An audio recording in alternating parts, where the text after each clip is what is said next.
Hi and welcome to this talking head video. Now this video is going to be very different compared to all of the other videos on the channel really. This is going to be more exploring the jacked side of the jacked programmer channel. As I said, I would kind of start incorporating these a little bit more, and I said that I was going to start incorporating them into shorts. The shorts are coming. They've just been delayed with just a bunch of different things happening in my life, personal and at work as well. So those are going to start happening very, very soon. You should see them in the next week or two.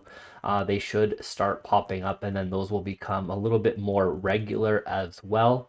I have a bunch planned out already. So this video actually goes over, like I said, the more jacked side of the jacked programmer here.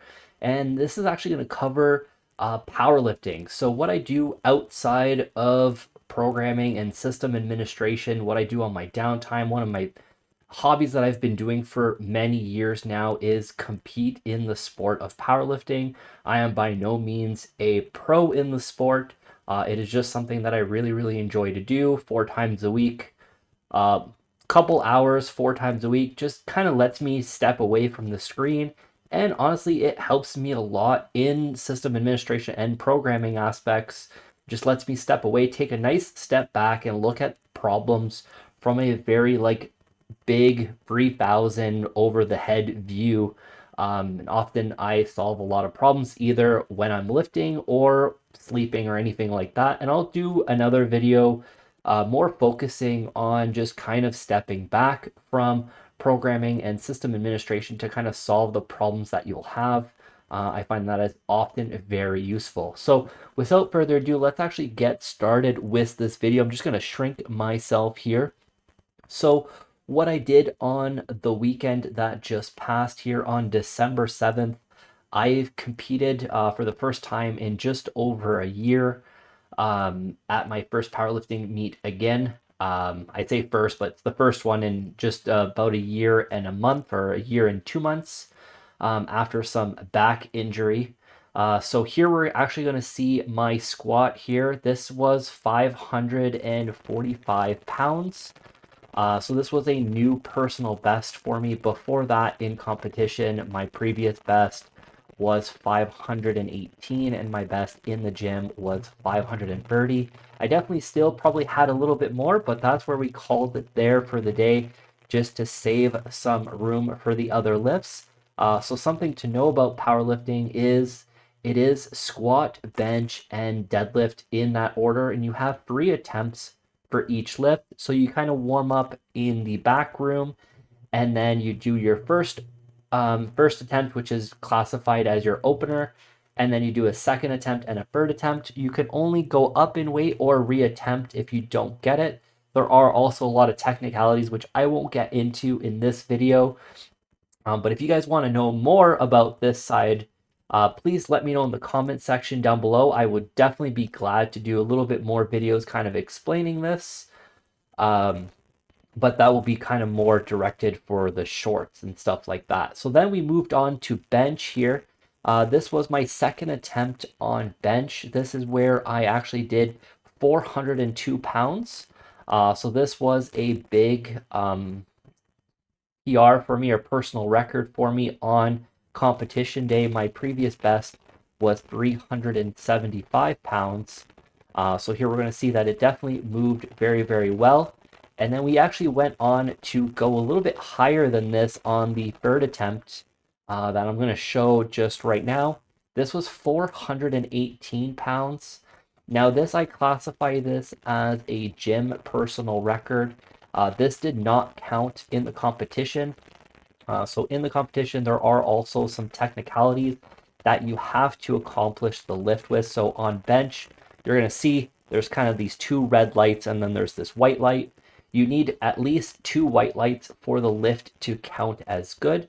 I got 2 reds on the side because my butt slightly came off the bench. So for bench press, your butt has to stay on the bench the entire time.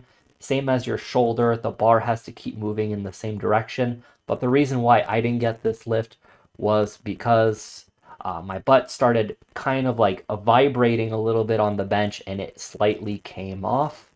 And then we moved on to deadlifts. Deadlifts, I only got 2 of the 3 attempts as well. So this is going to be the second attempt here. This was 567 pounds. It moved very, very well. We then tried to do 600, which my body just kind of did not get in the right position. And I decided to not go for it to not re-injure my back. But that was the powerlifting competition that I just did this weekend on December 7th. Overall, it was a really, really good time. I just enjoy lifting as a side, same as I like programming on the side as well, even though my job is more system administration and security related. They are just really good and also very analytical. Powerlifting is a lot to do with numbers. So if you really like numbers, really like math, and really like a program, we even call it programming for how you program your different lifts through the week and through the months, which are called mesocycles. So if you have the brain for kind of programming, you might actually like powerlifting. If you've never tried powerlifting in the past, that could be a avenue for you if you just kind of want to get moving. It's definitely not the healthiest sport because you do need to eat quite a bit, but you don't have to actually force feed yourself. You can compete at any body weight. There are weight classes. So it is something that will at least get you moving. And I like to incorporate some cardio here and there, not too much, as that would impact the lifts. But it is something that you can do on the side. And like I said, I kind of do it to just take a step away from the screens, just kind of disconnect from everything else and just kind of focus on me. And it really, really kind of just gets your blood flowing. Like I said, I've had some creative ideas for different applications that I want to do or anything like that. I've had it during a lifting session or during driving or during sleeping. When you're just staring at the screen for hours and hours on end, sometimes you'll encounter a massive roadblock. So this is just my avenue to kind of overtake that. Thank you for watching this talking head video. I know that this is very different compared to the typical content. If you guys have any questions, please let me know in the comment section down below and I'll be glad to answer any of the questions. If you guys like this kind of content and want to kind of know a little bit more, maybe a little bit of diet advice, maybe how to start going to the gym because you want to get moving, because sitting on that chair all day is definitely not good for you either, let me know and I can definitely get a couple of those videos on top of the shorts out for you guys. Well, thank you guys again for watching. If you guys liked what you saw, please hit that subscribe button, hit that like button, also hit that notification bell to be notified when that next video comes out, and I will see you guys on the next video.